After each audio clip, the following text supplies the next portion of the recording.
સરકારના ઈશારે પોલીસ અધિકારીઓએ ખોટું સોગંદનામું રજૂ કર્યું।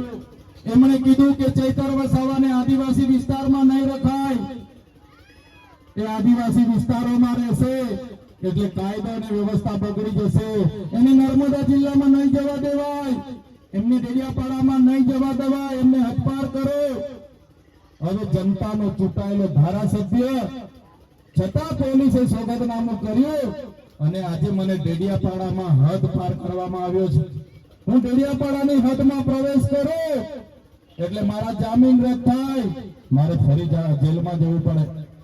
મારા સાથીઓ, તમે વિચારો, જે ડેડિયાપાડાના લોકોએ મને 1 લાખથી પણ વધારે મત આપ્યા, ડેડિયાપાડામાં મારી ઓફિસ, નાના મોટા ગરીબ લોકોના હું કામ કરું, ડેડિયાપાડાનું બોગજ મારું ગામ, ત્યાં મારું ઘર, મારો પરિવાર, પણ આ સરકારની નીતિ એવી કે મારે હવે ડેડિયાપાડા 1 વર્ષ સુધી પગ નહીં મૂકવાનો, એ હદમાં મારે નહીં જવાનું।